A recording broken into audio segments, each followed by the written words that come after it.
What up? It's your boy BLACH, and we are back with another episode of the Exactly My Point podcast. So, of course, we had another networking event today, so I want to thank everybody for coming out. You know what I'm saying? Thank yourselves.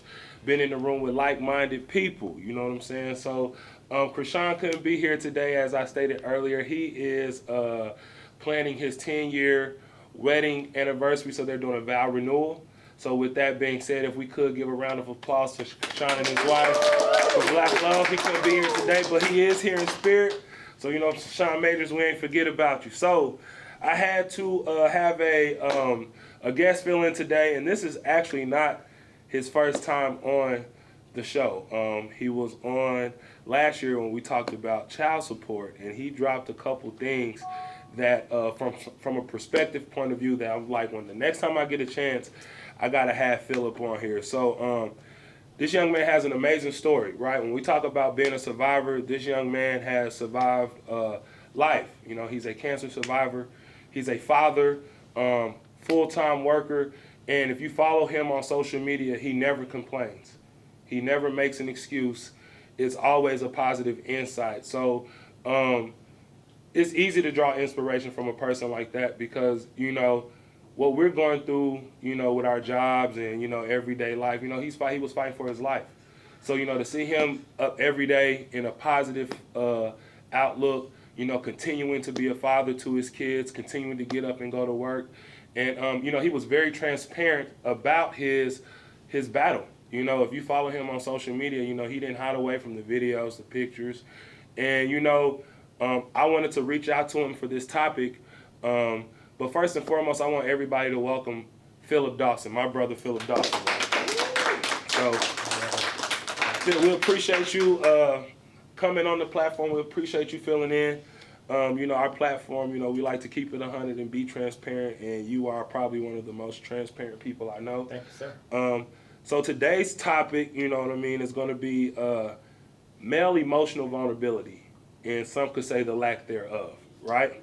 And so I felt like you will be the person to come and sit down and share this platform with me. You have been vulnerable throughout your whole process from a physical standpoint, a mental standpoint, and as well as an emotional standpoint. So I felt like, you know, I had to do my due diligence and, you know, offer my platform for you to be up here today. So, man, welcome. Thank you. Glad to be here. All right, man. So, look, let's get into it, man. There's been a lot going on in the world today, trending topics.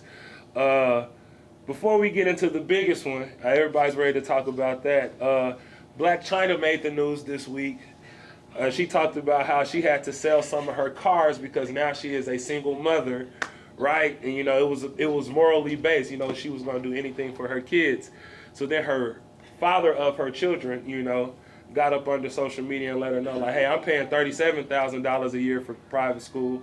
Another one's paying $40,000 a year for private school, and we have our children the majority of the time. So what exactly are you single from?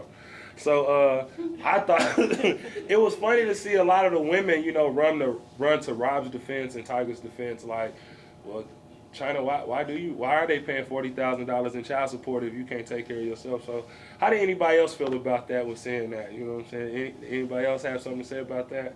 Who's all in agreement with Rob? I don't think she was saying it like she can't take care of them. She was saying that she sold her cars to make it easier. She didn't say that her parents, that the daddies wasn't helping. She said that she doesn't get child support, meaning that her end of what she's supposed to do, she needs to sell her cars. Not that they're not doing their part. That's kind of how I took it. But why should she get child support if they got the kids 6 days a week?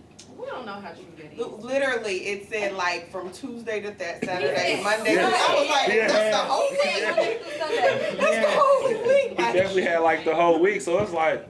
But like, I think she if you didn't have those responses from the two of them, you would have thought they didn't do nothing. Right. That she don't get child support. She's doing it all her own. That they don't exist. And for them to slide in there like, I pay $37K, I pay $42K for school. Like, our kids go to public schools. Like, you don't get child support, but these men sound like they taking care of your kids. So she didn't say anything directly against them, but she didn't shed them in a positive light. Right, it She made it definitely- seem like it was Stuff so. out on social Right. media like that. I think she was purposely trying to Right. get the father of Exactly. children. Like, Right. I'm doing this on my own. Right, and I think they so I just have was to like, make these nah, sacrifices. before this happened, I'm gonna let y'all know what I'm paying. Like, I'm taking care of my kids, and my kids are with me. I think that's exactly what she was trying to do. Like, trying to get the Mother of the Year award, cause you know, like, Because that's the first thing somebody would think. Who are these men that aren't taking care of their children? When in reality, they come telling you, well, I'm doing this and I'm doing that. So Correct, because years ago, if y'all remember, Nivea did the same thing with the Dream and Lil Wayne, because she has kids with them, and they did not defend themselves. So when they didn't defend themselves, you couldn't help but be like, that's a lot of money between the both of them that's not going to some kids. This time you had Rob and Tiger quickly respond and say, well, I'm doing this, I'm doing that. the publicist was on it. Like, And Tiger said, how you paying $3,000 less? right. hello. Who you talking to? Right. Yeah. Right, you know what I'm saying? So, now let's address the elephant in the room. Last week we had the Oscars, right? Man. So, everybody, right, everybody knows what happened, but if you don't, Chris Rock made a joke referencing Jada Pinkett's alopecia. From there, she felt disrespected, and Will Smith, took it upon himself to go up on stage and defend her honor, right? There's been a lot of mixed reviews about it. So before I speak my piece, I want to know how y'all felt about it. Who was right, who was wrong, go on. I'll start with you, Phil. I used the word multiple times last week, tacky. I thought the situation to me was tacky because if you look at Will Smith's reaction, he thought it was entertaining until it seems he was checked by his wife. So once he was checked by his wife, it seemed that he felt it necessary to respond in a manner that he would not have responded had she not made that reaction. But getting up on stage in a public event of that magnitude, I've been watching the Oscars for years because I used to act and stuff when I was in high school. So for me, it was always a watch to see who is who and who wins what awards. To watch him put himself in that situation, I thought was extremely tacky because you cannot reverse it. At first I thought it was fun. I mean, it's entertaining.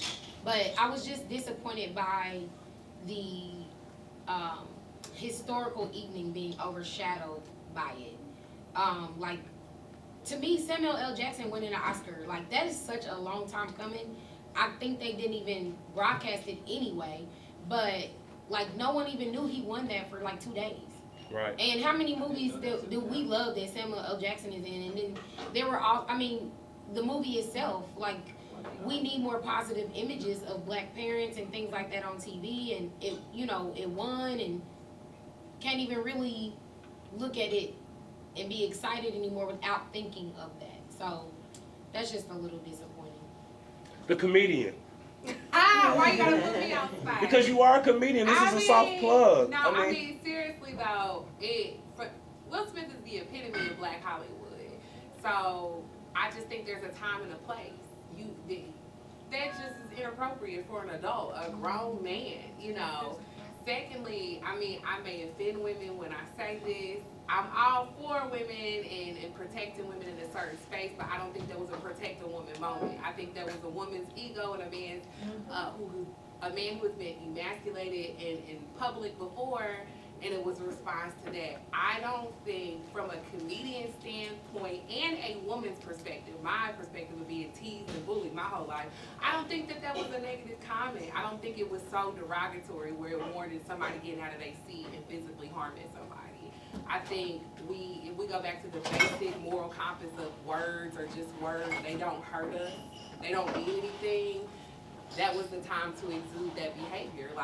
He didn't say, it wasn't like he was like, you bald-headed beef, it wasn't so negative to where it needed to have that reaction. Also, I feel that Chris Rock realized and acknowledged Jada's, upset her, behavior, and he was trying to correct that behavior and backtrack and say, my bad, but by then Will Smith was on stage. I think he acknowledged her pain and was like, yo, it wasn't even that serious. Also, comedians do not write jokes for the Oscars. And I think it was bigger than just her hair. I think it was also the character that he was referencing, the color that she was wearing. There's so many different things that took place. I think people just like, oh, he was making fun of her hair. Jada has always had low hair, y'all. We have always referenced like short haircuts or calling women bald-headed by calling them Jada. So I don't think, like, for it to be like all of a sudden we're on the defense about Jada's hair, I don't know. That's weird to me, as the kids would say. Anybody else have something to add? Sound like some rich people problems to me. It seems like it's more to it. It seems like it's Well, I mean, like a but history everything is though. But I can't spend my time and energy trying to dig in and see how long Jada done had alopecia and why she do this.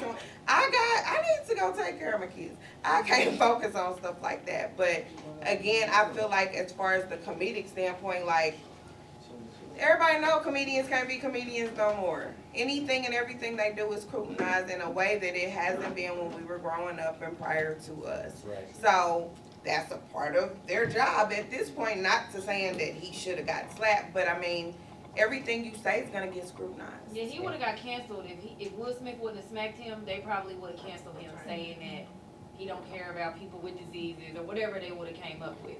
But Will took it too far. Right. In my opinion, right, because of course, I'm a troll on social media, right? So like how I felt about it was this. We complain about Oscars being so white, right? Hashtag Oscars so white. So we look at we fail to look at the magnitude of the moment that this year a black man wrote the Oscars. Everybody who handed out an award was an HBCU alum. Samuel L. Jackson won his first Oscar. Shaq and Steph Curry won an Oscar for a short film about a black woman, the first black woman who was inducted into the Basketball Hall of Fame, named Lucia Harris. Not only did we have that, but the LBGT community was represented because I believe a black woman won a, what was her name? Adrienne DeVos. Yes, she won an Oscar that night too. So when we screamed Oscar so white, here was an opportunity for us to really showcase black excellence. And then, Questlove as well, right? and Questlove Yeah, as well. And Yeah. then to top it all off, the Oscar that Will Smith won was in reference to Richard Williams. So let's look at all the injustices and derogatory things he had to endure for his girls to have the platform that they have. Had he acted like Will Smith in some of those instances, do we see Venus and Serena Williams? So I just felt like in a time like that, right? And I'm not even going to talk about, like, because I'm not a wife, I'm not married, but I felt like that was a time for Jada Pinkett to be a real good teammate and be like, baby, it's not about me right now. It's about you and your night. Yeah, she provoked. You know what I mean? Like, we can, if you felt the need to press him and defend her honor, we can press him backstage if you felt like that. But right now, it's about you, and it's about the black excellence that's been exuded in this room. I'm not saying that he shouldn't defend his wife's honor. I'm not saying that. But you also have to look at, maybe Chris Rock was throwing her a soft plug in a room full of directors, in a room full of screenwriters, that we're rebooting all these movies, and we talk about black women and what they've done in the military. I would, for one, be one to go watch G.I. Jane 2 if Jada Pinkett Smith watched it.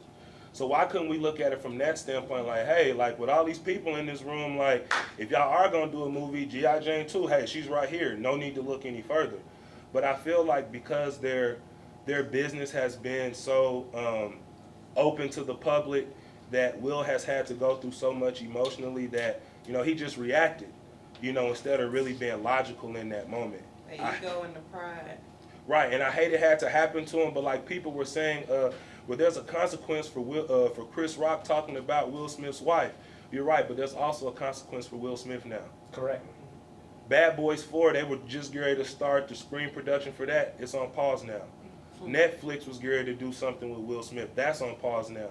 So it's like, yeah, we as a culture, we want to win the battle, but instead we rather lose the war. And I think Will Smith, in this standpoint, lost the war. But I don't think his career is over. I don't think he should be canceled. I do believe in grace. I do believe in second chances.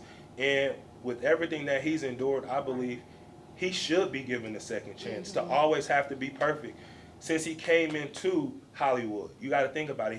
He could have went to MIT, so you know he was hella smart. He could have went to Harvard or Yale, right? But he chose acting.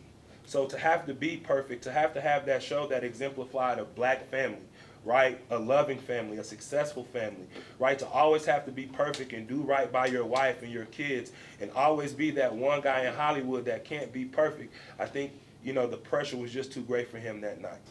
And so I don't want him to get canceled. I don't believe he should get canceled. I believe in second chances, you know, but that's just my take on it. You know what I'm saying? I think he could have handled it a little bit better because the night was just bigger than, you know, Will Smith and Chris Rock and that joke. It was a lot of African Americans who worked their hardest to get to that point in time. And then lastly, what about the young actors coming up now? It's going to be hard for them to get into the Oscars because now all of the reps are going to see, well, you know, the last time we let the black folks have it, you see what happened. You know, we laugh and we joke, but that's just how our society is because perception is reality. So, you know, I hope Will Smith gets a second chance with it, and that's just my take on it. Yes, Ms. I just want to say grace. I think that he deserves that, but if we reflect on Will Smith as a person, has he offered grace to other black actors and actresses in Hollywood? He has been known to be that person that scrutinizes everything. I mean, come on, the original Vivian, y'all, look it up. And how he literally drugged that woman's career and did not give her grace for speaking up for herself, and a black woman speaking up for herself. If we talk about defending black women in their careers, that's a time where Will Smith couldn't defend that woman's career and could have for the last 20 years. So, I mean, yes, he deserves grace because of who he is, but I do feel had that been any other black actor besides Will Smith, we would have drugged him. We would have told, you know, that just was not unacceptable. It couldn't have happened. So I do feel like, yeah, grace, but I do feel like accountability needs to happen in this case. As a comedian, do you feel like Tiffany Haddish made the situation any worse with her replies? I just feel like that's Tiffany. Okay. That's her gimmick. That's her stick. That's what she's known as. I mean, it could be the most diplomatic moment in the world, and Tiffany might bring up penis. That's just who she is, you know. So I feel like I think that was her way as a comedian of trying to make the situation better and not necessarily look at the altercation, but just look at Will as a character, you know, and as a person and humanize him a little bit. Because I think that's, at the end of the day, that's what women saw, a man being a human and a human response. But also being a human, it comes with social responsibility Of course. and acceptance. That's a fact. Well, I just feel like Will just tired of being whitewashed and he just smacking dudes and Like he would have been in the hood. Philly had to come out. yeah, Philly had to come out. You know, you have to let people know, man, look, I ain't no punk. I am from West Philly. Like, y'all gonna quit disrespecting me. Because they've been treating Will as if he's been And a punk for a while. And that's the slippery slope. It's like, But you allow it. yeah. That's your partner's fault, Yeah, what they though. do. he allows it. You know, so, I mean, it's a slippery slope because some people, you know, like, it's easy for us because we're not in that situation, but you think you spend 25 years in Hollywood having to be picture perfect and let things slide. Like, you're not all, you know, you're going to reach a breaking point. We do that every day, and we're not rich. So And imagine don't nobody if see us and don't right nobody now. see us. You know what I'm saying? We're not on the red carpet every other event. You know, people asking us questions about that. You know what I'm saying? So I understand it from both sides. I just feel like in the magnitude of that moment, right? If it wasn't the Oscars, I really wouldn't have tripped. Yeah. Because it affects other people in that time. Like, you know, you had Samuel and everybody else, but had it been like the BET Awards, brother. It's like if somebody did that at like somebody's graduation or something, like you took away from other people's moment. Right. And that's Correct, not because fair. Questlove had his speech directly after. Right. Questlove's speech came directly after. You could see Questlove's face, like, really just confused. Like, Because the energy in the room energy- shifted. it shifted. Everybody had that, oh man, what do we do now? Confused. I know we was People confused thought it was watching fake. it. Like, Yeah. I thought it was Yeah. fake until I saw the whole thing, but Yeah. I wasn't watching. Chris's reaction wasn't fake. Yeah. It was, whoa. And I mean, Chris also has a disorder that causes him to have a slowness to social cues as well. So also Chris's, the first 10 years of his career, he was beat and mugged and robbed in New York. That's New York comedy, that's the scene. So I mean, there's a lot of things why everybody's, you know, camping behind Will about his childhood and his trauma. Very valid, but Chris Rock also has trauma, and you've seen it very much in that moment, and you've seen him be another man and acknowledge another man's pain and put his, you know, issues to the side. Because anybody in a right mind, I mean, his fist was cocked. He wanted to retaliate, not in a sense, but to defend himself, Right. you know.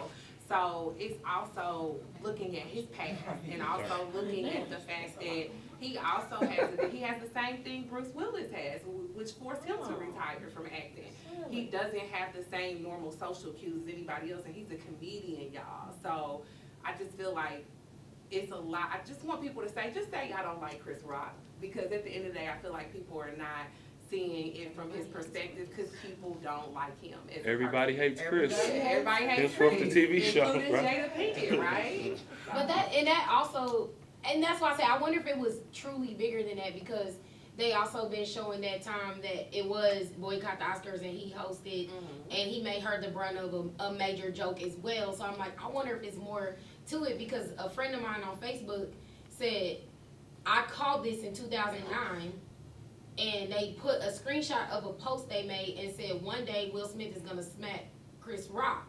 But that was 2009. That was before people was talking about boycotting the Oscars. So I'm like, I wonder if there is and stuff though. People went after it happened. Yes. People went back and edited their memories, Yes. so it would look like they Facebooked this 15 years ago. No, Right. you just changed that 3 days ago. Because people Okay. want the likes. So Right, they're exactly. marking that Okay, I'm process sorry. to If get that's the case, to it put just- it first and then get the But likes still, and I was then you just saying get that the in money. connection with the fact Yeah. that It's still- he it also was made still her the brunt of a past joke issues. before at the Oscars. I agree with So you. it just made definitely. me wonder when I seen it, is Yeah. it bigger than that? But she's right in seeing that, and that's why I asked the Okay. question about Tiffany Haddish, because she made the other comment about it's good to see black men stick up for black women, which I felt like made black men on social media say, well, I would have done this, and I would have done that, and it makes people, you know, assume what they would have done in that situation. How when many in black reality, men are dead because they Yeah. stuck they nose in somebody Yes. else's business and defended somebody else? There are my sibling is dead because of that same reason. Like,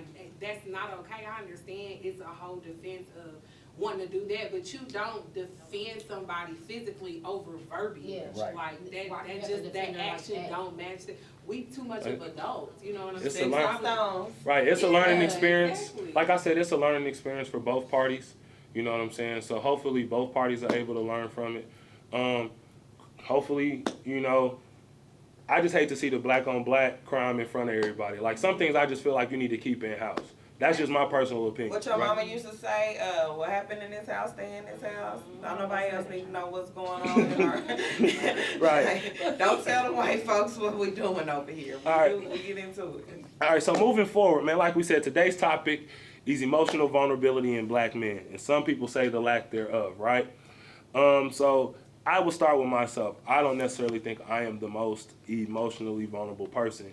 And I think a lot of that stems from my childhood and how I was raised. When you look at how boys are raised and how girls are raised, I use the example, if a girl is outside and she falls, everybody stops what they're doing and runs to that girl to make sure that she's okay, right? Oh, baby, okay, it's all right, don't cry. All right, wipe your eyes, you'll be okay, right? Matter of fact, let me hold you until you stop crying, right? So she's taught to embrace her feelings, you know, and empathize in her feelings. Whereas if a young boy falls, a boy falls, what do? Leave him alone, he'll be all right. Shake So- it off. Right, shake it off. So the process of learning to embrace your feelings has been halted, it's been suppressed, because now he's learning to suppress his feelings. Like, oh, if something hurts me, like, I can't cry about it. You know what I'm saying? Like, I have to suppress it. I have to be strong because I'm a boy, right? So I just want to ask, first and foremost, and I'm going to ask Phil this question first. In your opinion, what is emotional vulnerability? To me, emotional vulnerability is the ability to speak on how you feel without fear of repercussions. And I think men have that fear deeply embedded in them to say how they feel without someone having a judgment call or having an opinion that will have them shifting their emotional opinion of themselves to something else to in turn hide those feelings. Oh, you Oh, got your no, hand up? mine. Oh, okay. I didn't know if you had your hand up. All right. I But it's think deeply embedded in us. right. I agree think with what you're saying. I think emotional vulnerability is, like you said, not just being able to express your feelings, but also embrace your feelings. A lot of times, you know, like you can express anger with cussing, you know, being mad, stomping around, but how do you embrace things that make you mad? Like, what do you do after, like, you're done expressing that? Like, how do you embrace that? And I know, like, I've always struggled with that just because, I don't know, I think, like, because I haven't always been able to express myself sometimes, it's like the thing that gets me upset the most is not being able to express myself because I wasn't allowed to do that first. So it's like, to me, being able to, you know, just like express your emotions and embrace your emotions is what I feel like emotional vulnerability is. Like not being afraid, like to be open and honest with it. Now, it's easier said than done because, you know, there are a lot of triggers and a lot of barriers with that, right? So I'm going to ask the crowd, you know, because some of us have children or whatnot. How do you build healthy emotional vulnerability, especially within young men? How do you build that? So, matter of fact, I hate to put you on the spot, Mr. Kilo. You've been the counselor. We work with each other down at Central High School. So I'm going to ask you, as a counselor, how do you, what is your take? How do you build healthy emotional vulnerability, especially within black men? I think it's about providing space, you know. When you look at some of the conditions that a lot of our young black men come from, they don't have that opportunity, especially at the crib, you know. Oftentimes they forced to put their own personal feelings to the side for the betterment of the family. Because, you know, with mom not in the home, pop not in the home, they staying with grandma, and they taking care of 3, 4, 5 siblings. They don't have the chance to be emotionally vulnerable because bills gotta get paid and food gotta get put on the table. So I know in the function that I operate in, I just provide the space more than anything, with the lack of judgment, because kind of like my brother was saying right here, being vulnerable is being true to yourself without fear of repercussion. And a lot of times, and we all black men in here had a similar experience of, we might have felt a certain way, but because of groupthink and because of how we might felt that the group might have thought about how we felt, we put that to the side for the betterment of the whole, you know? And with that comes emotional suppression and identity suppression too as well. So I think that in order for us to go about better and creating spaces for young black male and young black children in general, spaces to be vulnerable, we have to operate from a lens of no judgment and a paradigm of no judgment, because we all know when you step outside them 4 walls, whether it be at school or at the crib, the world gonna judge you for who you are as soon as you show up. And it's on us to be a barrier, to be a buffer for that and say, hey, you know, when you in this presence, that's not going on here. So whatever you gotta say, however you feel, it's okay, we can feel that. Now, I'm solution oriented too though, right? So you can feel like this, but what are we gonna do moving forward? Right. How are we gonna fix this situation moving forward so that next time this situation comes around, you know how to process it a little better?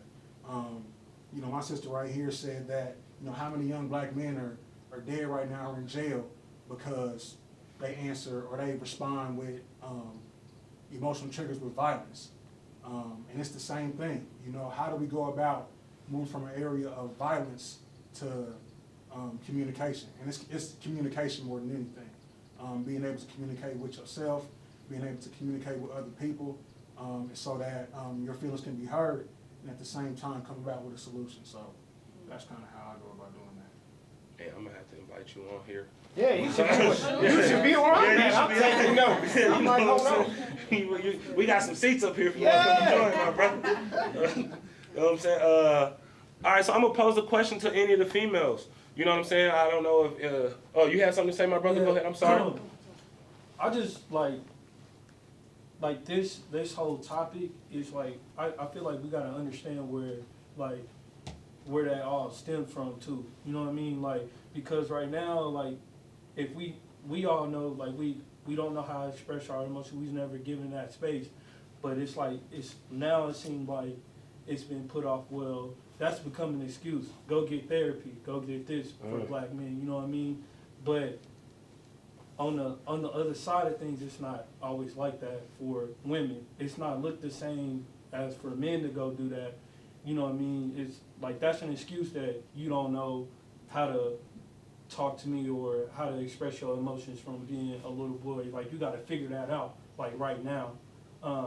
But we also, I feel like we got to understand where that come from. Like everything we discussing is coming from like slavery, Willie Lynch theory and everything. Y'all, everyone know it. Oh yeah, we hip to it. So you know what I mean. So just understanding where that come from, and then not always pushing like saying it's an excuse that you know would you can't express yourself, and just creating that safe space like you were saying continuously, no matter how long it takes, because it's gonna take time for men to be able to feel like we can do that. I ain't gonna lie, I think like the first time I was able to like really express myself around a group of young men that looked like me was like when I was in college on the football team, and all of us were poor and all of us were hungry. So it was like, dog, I hate I can't call to the crib, or I hate being hungry, or I hate I'm struggling. So like that was like the first real safe space that like I'm like, dang, I can look around and really relate, you know, like to other black men and like what they're going through. You know what I mean? Because I'm blessed to have both of my parents in the home, like my biological parents. So like to not see a positive male every day, like that, I seen that every day. So like I didn't struggle with that necessarily, but being able to express myself in a manner that's conducive to everybody, like yeah, I struggle with that. Like I'm 6'4", 250 some odd pounds. So like I have to learn to suppress my emotions sometimes out of fear that I might offend somebody else or somebody may see me as a threat. And it's like sometimes my issue not even with you. You know what I mean? So it's like being able to just to have that space where like I can vent. Like if I need to punch the air like Trey did in Boys in the Hood, you know what I'm saying? Like I can do that without somebody being like, oh, that's a big angry black man, you know, with a temper, he can't control his emotion. Like, now I need that outlet right now. Like I need to let that go, because it's not just this moment that, you know, I'm frustrated about. It's everything else. You know, that I'm going through. Yeah, I was just saying it's everything else. You know what I mean? So like you made a very good point into like the Willie Lynch situation. So I asked this, being that Willie Lynch, you know, taught, you know, whites how to control slaves and, you know, how to capitalize off slavery. One of the things that he definitely talked about was beating, right? So whipping. How do y'all feel about whipping, you know, if you're a parent or if you receive whippings? How do you feel like that affects you moving forward? You know, and I don't want to speak right now. I'll let you guys speak. I'll speak with myself. So matter of fact, you're a father. Let's go ahead. I got 6 kids. The oldest will be 17 April 25th, and the youngest is 3.5 years old. She'll be 4 in June. For me, I believe as a parent, you do what you know, and you do what you're used to. And my mother raised me and my brother. Me and my brother were my brother and I are a year and 3 days apart. And they are total opposites. Yin and yang. Total opposites. Y'all know Mr. Juice. Yes. Yin and yang. I'm definitely way more emotional than my brother, and I think him playing sports and having brothers, you know, in that field, it has a hardened exterior, even though he can be soft and mushy on the inside. But as far as, you know, what we're talking about as far as beating your kids, I did, especially with my oldest being a boy, what I knew, learned from my mother. And then I understood once he got to a certain age, I wasn't getting the same reaction. And it wasn't what I believed to be, which is ironic, satisfying. I've taught him a lesson. Now he's got to listen to me.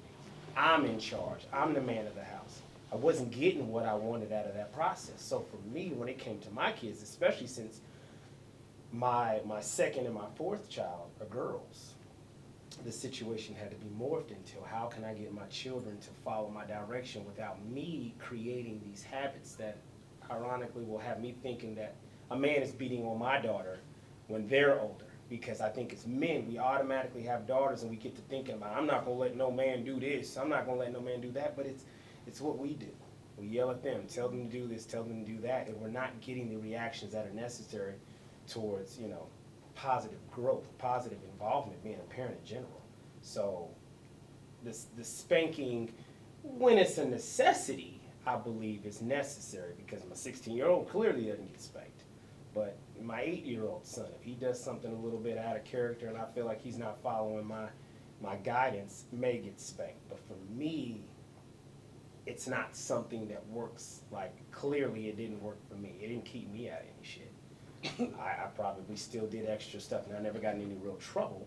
But the spankings didn't guide me to getting good grades, or not going outside and playing in the mud and then dragging in the house, or keep that damn door closed. That never worked. So, you know, that's the way I look at it. Go ahead. I feel like we are a culture that does things, that gives us results that we don't want, and we continue to do them. And spanking is a prime example because we are raising kids. But if you beat this kid every time he do this thing and he keeps doing this thing, that's not working. So let's think outside of the box. Let's take something he likes. Let's tell him he can't do something he wants to do. Let's change things up so that we can get effective results. But that goes, we're in relationships, continuing doing the same thing, looking for different results. We have friendships, we have jobs, we have all these things where we just, like, what's the result that you really want? Because if that's it, then it's not working. So as you get teenagers and, you know, they hitting puberty and doing all this stuff, like you said, probably not gonna beat your 16-year-old little girl. So you gotta figure out something else to do to her. What else is gonna be effective? Is it a talk? Because we didn't get a lot of talks when we was growing up. It was you do this, you don't do that. Do as I say, not as I do. That's what my dad used to say. But I used to watch you do these things. Right. You know what I'm saying? So you don't realize psychologically that's being implanted in my brain. Like, and I might try to do it just to see what's gonna happen if I can get away with it. But, you know, once, twice, okay, cool. But you done did the same thing 10 times. Let's figure out something else. I know from my experience, like, me and my mom wound up having a heart-to-heart, like, 4 or 5 years ago. Because, like, I was watching the show. We were watching the show together, and they said something. I guess the topic was whoopings, right? I think it was either, like, 2.5 Men or something like that. And the kid made a joke, and I was like, yo, I know how he feels. And I didn't say it to be a trigger to my mom, but I just said it like, shit, I understand how that kid feel in that situation. Like, you damned if you do, damned if you don't. So if I'm gonna get punished for it, I might as well do it. You know what I'm saying? And so my dad was like, yo, you and your son need to talk. Obviously there's something there from when, you know, how y'all grew up, you know, how you're parenting, right? And my mother is a great mother. You know, I take nothing from her, but, you know, I feel like as I've gotten older, I feel like there may be some things that she could have done different. And I feel like the whipping aspect, you know, I do remember my parents talking, you know, having conversations. My dad felt like it was a form of emasculation, right? Like, you're beating this boy down. You're trying to break him down for what? Like, what does that do? And then my mom, you know, Willie Lynch theory, spare the rod, spoil the child. That's all she knew. And my dad is he's an only child, so his parents talk to him, hey, don't do this, let me take some things away. My mother comes from a single parent household, 1 woman, 3 girls. Hey, I'm tired of talking. Like, I'm gonna inflict some pain so you can remember. So, like, as I got older, I just kind of, for one, just had to give my mom some grace. You know, like, she didn't know. But I had to allow her to express, you know, like, her thought process on it. And she was like, I'm a teacher in the inner city. I see young black men every day that don't have parents, that don't have discipline. Excuse me. I don't want you to be like them. So we needed to talk because it opened a line of communication. Are we perfect now? No. But I had to give her grace to understand, like, where you are today was where I was trying to get you. I didn't know how, but I just know I had to get you there. You know what I'm saying? So, like, once I understood that, like, it became easier to deal with my mom and talk to my mom. But, you know, like, now I work in the school system and you see that. So, like, now you understand it. Like, I see why my mom was on me. Because here's a kid with potential and don't nobody love him. He don't know. So, like, how can I yell at this kid and write this kid up and discipline this kid when, like, he really don't know? Like, he don't know. Is nobody telling him, like, hey, man, look, do your homework. Stay out them streets. You know, like, I have a player, both his parents have died. He's 15. All he knows is anger. You know what I'm saying? And then the family that he lives with, they hold that against him. So how honestly can you discipline a kid out of love and he's never experienced love from a black man? Right. Right? So when you own him like he fights you back, it's not because he don't want to be loved, he don't know how. This is the first time he's seen a black man be on him. And I just feel like for us in our generation, a lot of the generational curses that, you know, we're going to have to break, we're going to have to do some forgiving. Because our parents didn't know any better. You know what I'm saying? Like, only thing they knew was what they was taught. Right. So in order for us to do that, like, we have to be the ones who build those relationships. So, like, I love when I hear my friends talk about how they discipline their kids. And how, like, nah, like, I talk to my kids and I let them know, like, it's okay to talk to me. But because you did this, you know, I am going to have to take some things away. I love that. Because now, like, you open in a line of communication where I didn't necessarily have that. So a lot of the stuff I went through, I just went through because I ain't got nobody to really talk to. Yes, I have parents in the house that love me, but we don't have a line of communication where I can talk to them.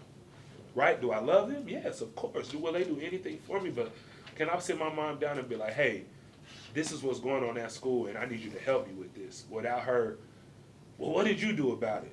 Well, don't do this, don't do that. You know what I'm saying? So I think it's important, you know, that we have those lines of communication with our parents and with your children. Like, I love to see my friends, you know, hey, man, like, yeah, I talk to my kids about things. Like, even how you say you had to figure it out, you know, like with your daughters. You know what I'm saying? Like, it's a maturation process that has to take place. And when you finally understand it, you know, in order for that thing to really take place, like, you got to forgive your parents first. Right. You know what I'm saying? Like, you have to do that. The key word you used, though, was discrepancies. So Right. when you talk about how you feel right now, 100% I feel. Because you said a few years ago with your mom, you had the conversation. Well, I'm 37. I've already got in my notes right here. Right when I turned 30, I had the conversation with my mom in her garage in Grandview, and I was in tears. Right.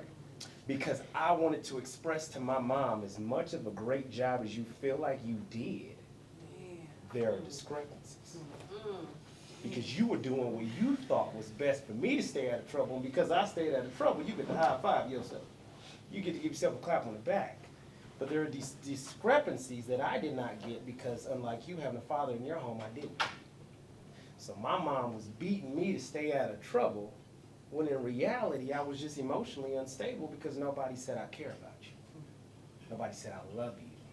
How was school today? Not did you do your homework, but how are you feeling today?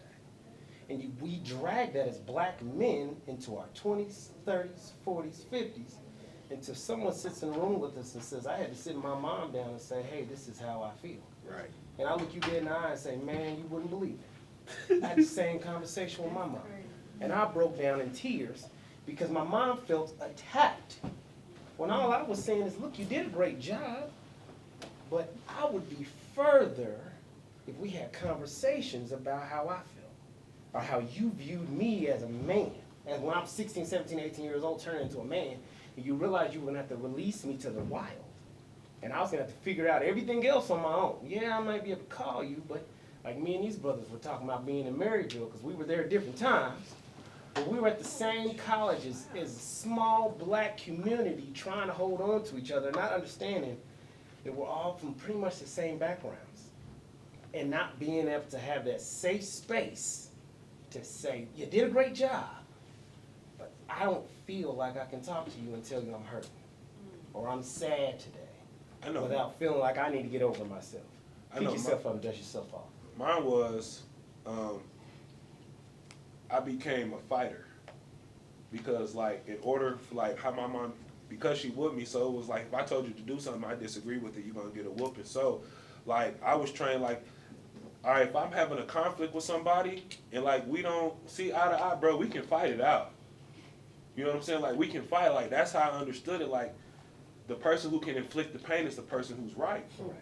So, like, okay, cool, bro, we can fight. And whoever's the last person standing was right.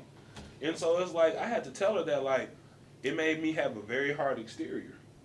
You know what I'm saying? Like, communication for me, it took me going to a HBCU and being around other blacks, right, to really learn how to communicate. Without my mom and dad around, like, okay, look, like, you can't fight everybody every time you have a disagreement. You know, like, hear them out, like, there are different perspectives. And so, like, I think that helped, you know, but, you know, it wasn't the end-all, be-all.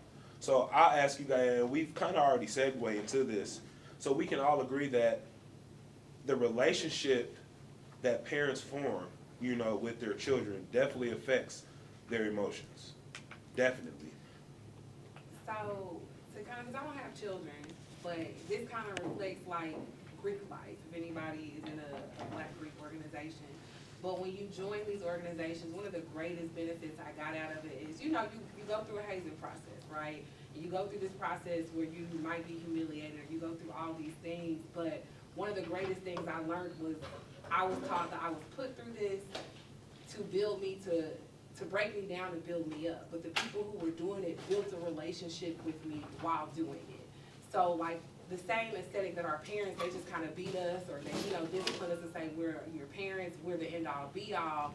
Whereas I had these big sisters telling me, even though I'm putting you through this process, I still have to build a trust and a sisterhood with you.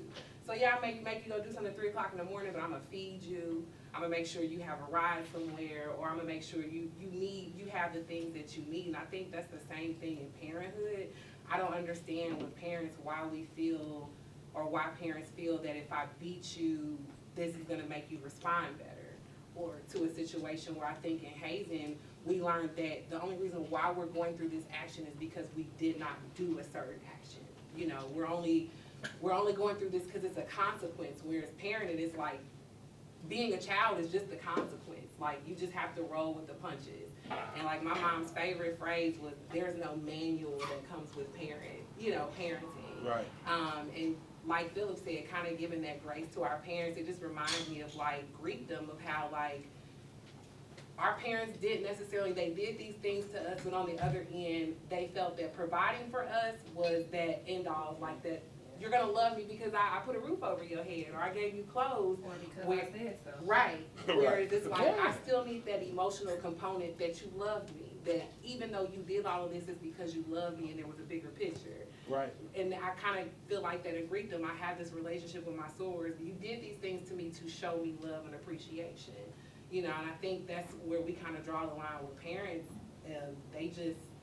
They just have that attitude like, hey, I'm doing this because I'm a parent. I don't know no better. You don't know no better. But I think that's not an excuse, because if you listen to your parents talk, they talk about how their parents drove them crazy and woke them up in the middle of the night, and then listen to them.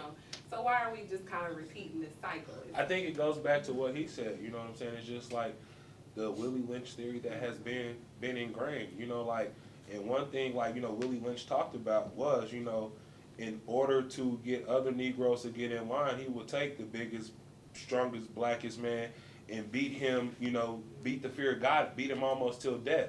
So, you know, it subconsciously other slaves would be like, well, damn, if he can't take that, I know I can't. Right. So it's kind of the same thing in some households. Like, your mom beating you, like, if you the little sister or the little sibling's like, well, let me not do that because I don't want to do that. You know what I'm saying? And it's not necessarily a teaching thing. It's more so out of fear. Like, I don't want to be, you know, I don't want to be hit. I don't want to be you know what I mean? It's not necessarily out of understanding like this is a consequence. Because most of the times our parents didn't talk to us because we were, you know, the whipping was the talking. Mm-hmm. You know what I'm saying? It's because I love you. Right. Like, how many times did I tell you not, like, you probably only told me twice, but if we're really looking at it, right? But if we're really looking at it, like, I got up at 6:30 in the morning to get ready and go to school. I've been at school all day just like you. Like, you've been at work. I'm emotionally drained. When I have to talk to people, I'm in and out of different classes. Then I'm going to practice afterwards. So you might have told me something, and I might have acknowledged it. But just throughout the tests and trials of the day, I forgot. Like, should I be beat for that? Right. You know what I'm saying? Like, should I be beat? And that's just kind of what we have to get to. I think it's something that isn't addressed or maybe not discussed as much as this all comes full circle, because you have these parents when you're growing up, you're not able to express your emotions. You can't cry like a girl. You gotta get up and dust it off and suck it up and move on. But then it's time to be in a relationship. And you can't, as an adult, express your emotions to the person that you're dating because of what's happened in childhood. And then some of these women are raising the kids on their own, and they're trying to do what they think makes the most sense to make this little boy become a man. And it's like if they just had that love. So you're 35 years old talking to a man about, it's okay, you know, you can cry with me, or you can tell me how you feel, or it doesn't make you weak, or it does make you vulnerable maybe, but that's okay too, because you're not any less of a man because you shed those tears, or you told someone you love them, or how you feel. And I think societal and just our generation, it's a whole lot more talking. I'm sorry, son, I did that, and maybe that was a mistake. Let me explain to you why I did it. Like you said, your Star Wars, they're explaining to you why. Our parents didn't explain to us nothing. Don't do that. And, you know, if you do it, this is the consequence. But there was no talking going on. But you have these men who are not able to express their feelings, trying to pursue these relationships or be in these relationships. And that's important in a relationship, to be able to express your feelings, and that doesn't work out. Then these children who have to grow up with these separate households. Bam. And it just keeps going and going. I mean, I'm glad you said, because that was a segue into like the next section of this conversation, and it was emotional acceptance and protections, right? And so in order to talk about that, I wanted to ask, how does toxic masculinity affect emotional vulnerability? Because, you know, like a lot of times we talk about toxic masculinity, but I feel like men haven't made masculinity toxic. I feel like to a certain extent it's been the women. Because if you really think about it, a man who's masculine is a man of service. He's not a man walking around beating his chest like, I'm the man, I'm the man, I'm the man. And I feel like, I can't speak for all, but I just feel like some women have allowed that to be their perception, so they equate masculinity with toxic behaviors. And that's probably because, you know, they never were loved by their fathers, or they never seen a man love their mother properly. You know what I'm saying? So if they grow up in a toxic situation, that's what they see as being a man. And, you know, most men will tell you, like, masculinity in itself is not toxic. You know, like, it's really a piece of service. It's not something like I'm walking around looking to start violence, to start trouble, and to be in mischief. So I don't really think, like, men have started toxic masculinity. I think it's been from what women have had to endure from some situations that they put that term on there. And Sheridan? Yeah, I would say that it's both, personally, because you look at the Sierra and Future situation and stuff like that. I don't understand why so many men come for her for picking Russell. I'm gonna tell you why. This is why. Because before, no, because Shannon cried. Let me just finish and say, like, I don't know the people. I'm really bad at names. There was something that popped up on Instagram the other day, and it was like, this guy on this podcast was Shannon talking Crowder. Huh? His name is Shannon Crowder. Okay. On the Pivot podcast. I couldn't even listen to the whole thing because I'm like, no, she picked him because he is being a man, and she loves him and she has a family with him. And then it's like a young girl who maybe doesn't have good role models and this and that, and follows what she sees on Instagram, sees, oh, well, they're getting made fun of. So I'm going to stay with the bad boy that treats me bad, or that I allow because I don't have good self-confidence. You know, I think that it comes from both sides, as an example, using it. Well, I think the reason why a lot of men say that Russell Wilson was like a sucker, because before he got drafted or whatnot, he didn't deal with black women.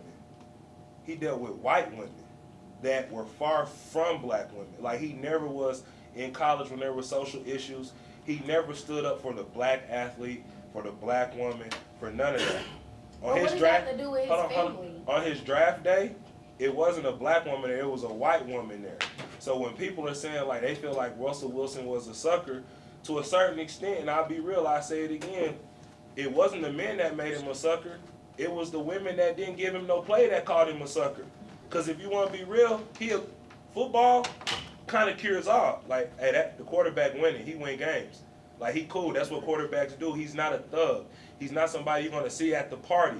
You know, like, he's going to be well respected because he's a quarterback. He doesn't move like the rest of us. His thought process is totally different.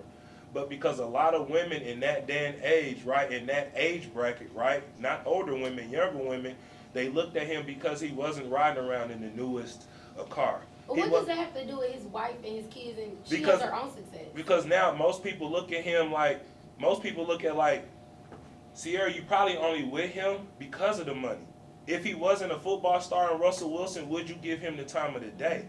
And that's what people are looking at, like, yeah, y'all women are now want to pick the suckers of the group, but like low key, the suckers have always been winning. But we're around like-minded people, so if she has money, She got money. why shouldn't she be around other people with money? Like that, it's just weird to me to say women make it toxic, but men encourage the behavior that Future does. Some men do, Some just men like do. some So I'm women saying do. to say that it's toxic masculinity. Yeah, It's toxic both ways. It's toxic. That was my point. Like that's a perfect. And it's people caring about stuff that has nothing to do with Right. them. And that's why it Hold makes other it men weird. accountable. Yeah, it makes it weird, but it's like, shoot, I ain't gonna like, and I don't have nothing, but like, but let's just be real, like, if I was in school, I'd be like, yeah, Russell cool, but like, yeah, Russell whack on the low key, like he a football player, like he one of us, but like, So that's y'all being toxic. no, but we understand, like, Russell ain't like You call us. them whack. Not Like, not we- she. Yeah. I'm interested. We like, Hey, I'm gonna speak from a father's aspect. So, when all that was hidden in the beginning, all the women kept avoiding that. Future, I always remember it. She always said he was a great father, great father, great father, great father. Y'all with Russell, yes, I want $16,000 in child support, can't see your kid. Y'all forgot that man went a year without seeing his son. While this man is taking pictures, my kid, my son, my son, my son. We see Future fighting for it. He went to court and guess what? He won. So cats like me, I look at him as like, that's some sim shit. Because you are a celebrity. He is a celebrity. I'm not listening to a woman when it comes to a child. If I meet a woman who has a kid, I'm reaching out. And that's just how it's supposed to be. Regardless of what she wants, especially if somebody at that level. So I'm not speaking on the niggas who are men or whoever who say things can't be this way or he has sent. It's for me, for my father's aspect. Because my daughter mama can't play with me like that. And that was always the thing, like, you meet somebody, you have your life is yours, mine was mine. You get serious with somebody staying at your house, I just need to know who it is. We know how the city is. Yeah. Because I come formerly street side. So I seen everything. We know how it is. I said, so for me, that's when I was like, damn, I like Russell Wilson. Everything about his character, the way he treat them boys, and that's A1. The way he treat that woman, A1. I'm saying to his point, he said the toxic But masculinity is but he said created by women. So I'm they saying said corny part. right. That's I kind of said what I'm set saying. part. I don't think would corny say- at all. I think That's he's the a same father. thing. I know, y'all the ones it mostly be men making fun of Russell. No, so I'm but just I saying, said from the father's aspect. Men just talk What's the about the definition character of a Russell stand? is because that wasn't who we seen Sierra be with all those years before she got with Russ. So she can't grow? It wasn't working. No, but men don't look at it like y'all look at it. We just chastising Russell because that's what men do. As far as being toxic the masculinity, masculinity as far as being toxic masculinity, I think that label, like he said, came from women. Because men ain't looking at it like, oh, that's toxic, you bashing him, or like, nah, men is being. because if you ever But been like a sometimes man, That's what But we if- do. That's if the you- toxic part. Yeah. like if you ever been in a locker room, if you've ever been in a locker room, like that's the makeup of the, like that's how men communicate, like that's the makeup of a man, like that's how men communicate. It's not like, oh, you a great father, you this, you that. But is Like, that not toxic? No, it's not. It's banter. I'm telling you, cause like we joke all the time. It'd be like, hey, you better get home. You know your wife called you better get home. It ain't, oh, you a punk. It's like, oh, we understand. Like, dog, listen, as a man, when your wife call you, you better get there. We joke amongst it sounds that. like you picking and choosing though. No, we don't pick and Like at the choose. end of the day, like you.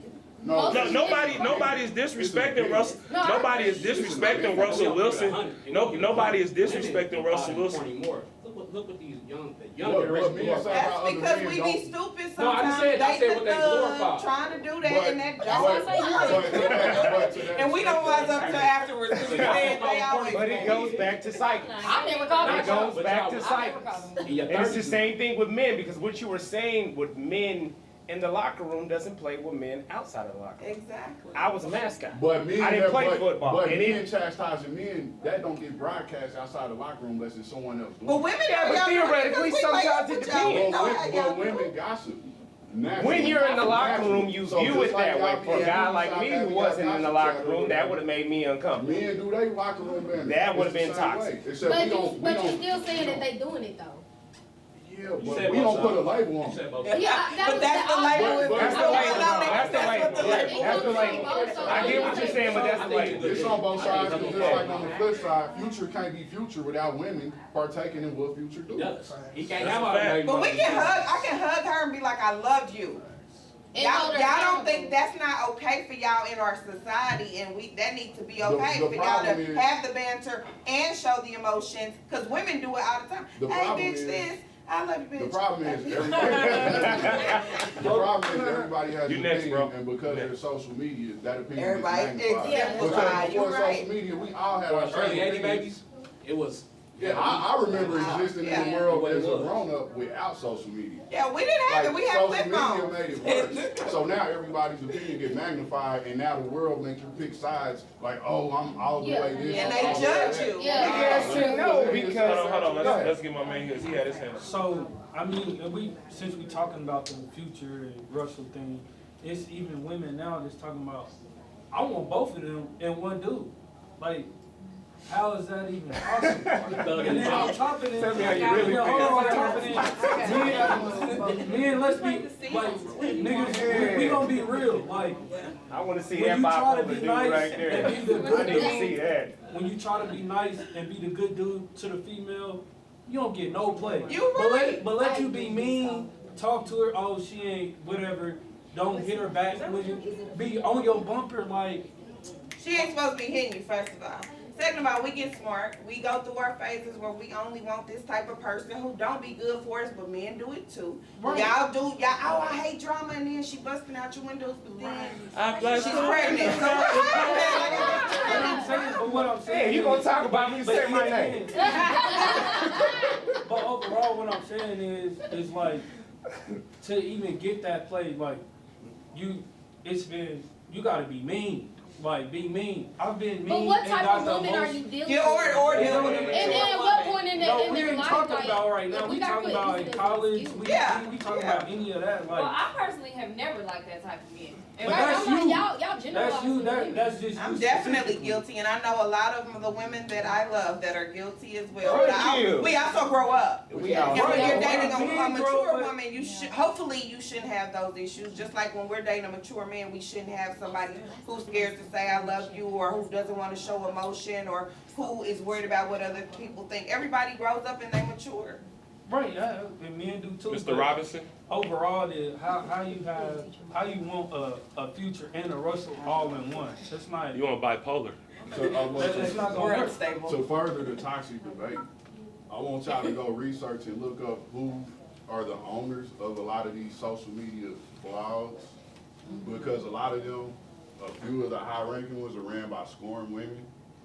I want y'all to go know that, because if you look at it, if you go look at it, they're promoting being a baby mama to these rappers, and a lot of these baby mamas get famous for being baby mamas. So what message is really being put out there? Because a lot of these chicks get promoted every day. We become familiar with chicks, and we don't know why we know them. The whole Love Black Hip Hop China. franchise Black China. dedicated Jada, to R&B. Yeah. But those type of women get championed by other women.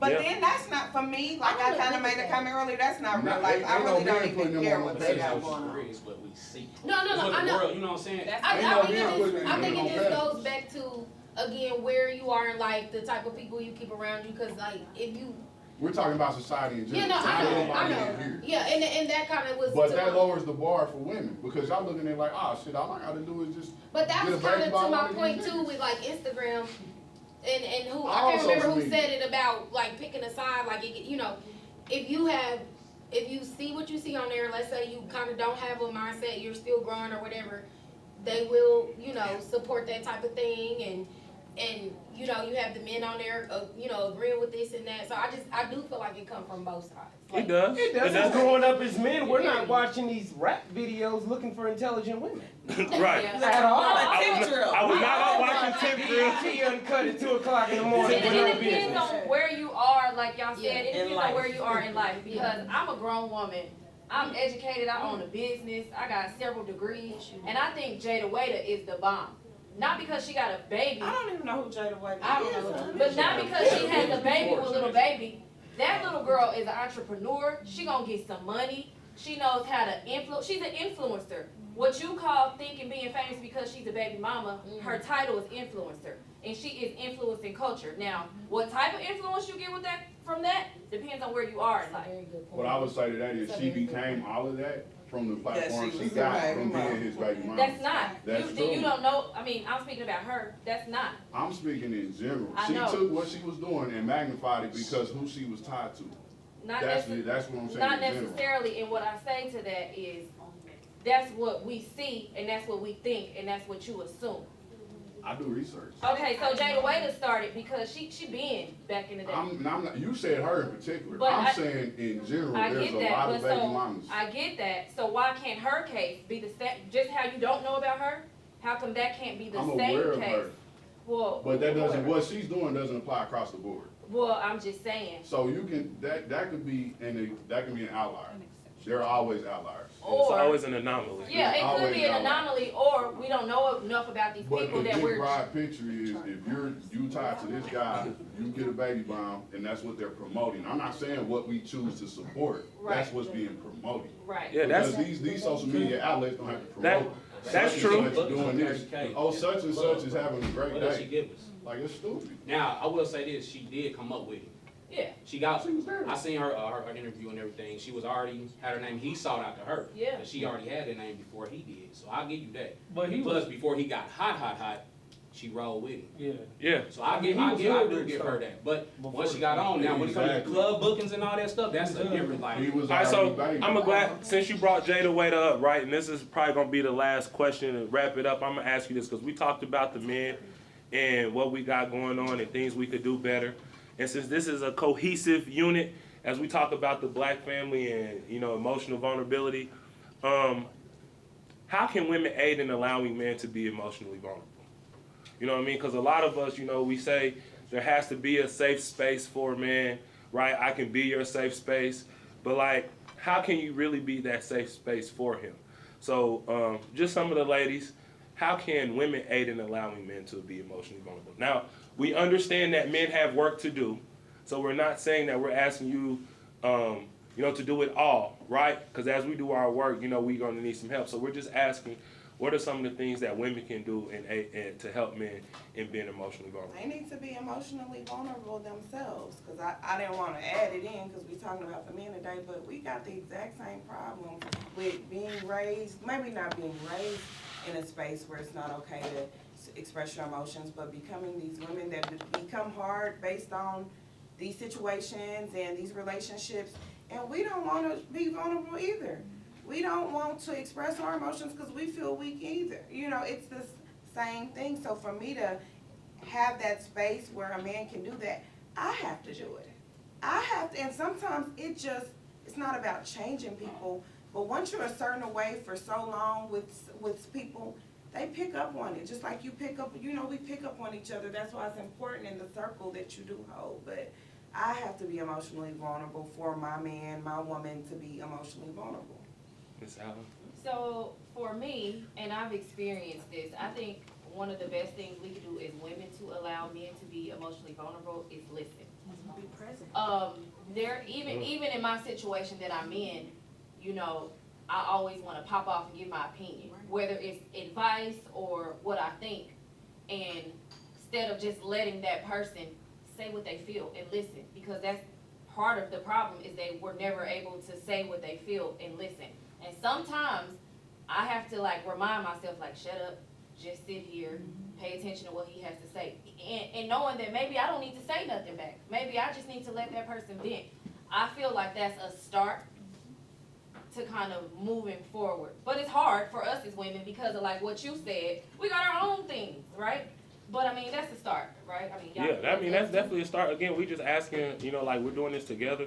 You know, we have people who are married, you know, have families or whatnot. So like, this is a learning environment for all of us. Like, all of us don't have the answers. There's no manual to do the right thing. Like, we're all figuring it out based on, you know, our own experiences. What you got? I just love what you said because I think as a culture, what you said, I felt like goosebumps because I always felt because I was so, and I'm not saying intelligent, like cocky, but I always felt like because I knew so much, I always wanted to give somebody a response to their problems. I have found your solution. Thank you for coming to me. Instead of just being quiet, because a lot of times people just want to vent. And by venting, and maybe you just kind of slide in a little bit or don't say nothing at all, they feel healed. So now we've gotten to a point where people are opening up because sometimes you realize you get to a certain age, people stop calling. Because you always got advice. It's not an open and closed door situation. Sometimes there's so many layers. So what you said is fantastic. I think the ability to be able to sit and listen to somebody allows them to be so much more open. In correspondence to what you said, brother, as far as social media has made things worse, in my opinion, to go along with this, I think social media has made things better. Because even though we know there's negativity out there and it's meant for us to see, so we stay on there and type our opinions, it's allowed for young brothers to see that other brothers are feeling the same way we are. And for me, it's allowed me, especially in my 30s, to be like, when I see a man, I'll give him that, and I will bring him in a hug. I will bring him in and say, it's good to see you, it's my pleasure, and I'll look a man straight in his eye and tell him how I feel to let him know that I am happy to be in your presence. The conversation you just brought to my attention because you saw my bumper sticker created a relationship. Because I'm going to college right now to be a counselor. So we going to talk. But I was just saying in response to promoting toxic. No, and I get that. I'm not saying I get that. I got what y'all was talking about. But, you know, for me, you see somebody make a post saying, you know, we got to love our black brothers. And other people looking like, yeah. You know, they didn't want to say that themselves, or they were thinking it. And then you see it, and now you post it. And then your brother sees it. And his brother sees it. And now you're embracing each other because we ain't been hugged as kids. We ain't been hugged. Bring it in. All right, well, listen. First and foremost, I think this was a great discussion. I like these monthly networking events, podcasting events, to get different people in the room and offer different perspectives. I hope you're taking something away from these, whether it be mental, whether it be emotional, whether it even be financial, like some of my people have over here. That's the purpose of these. To get like-minded people in the same room. You know, just speaking for exactly my point, man, we really appreciate the love and support. Whether you like the status, share the status, attended an event, you know, watch the podcast episode. We really appreciate it. We're trying to grow as much as possible, but it ain't just about us. It's about the city of Kansas City and the young entrepreneurs in Kansas City. There's strength in numbers, right? So that's why it's imperative that we get like-minded people in the same room to have these conversations, to go out and spread it to the masses. So I really appreciate it from the bottom of my heart that you guys come to these events and not only just attend, but you participate. It really means a lot. Make sure y'all following us on social media. You know, I'm Richard Williams on Facebook, Chinny_Hardaway on IG, and ExZachly My Point on IG as well. Special thanks to Philip Dawson for coming and speaking in and dropping some jewels. And special thanks to yourselves for coming out and participating as well. Also, thank you to Ms. Williams and Ms. Ross for being gracious hostess of this event, you know, this event space for people of color. You know, you have the Black Code and you have Goldie, you know, for the ladies starting in May. So I appreciate them as well.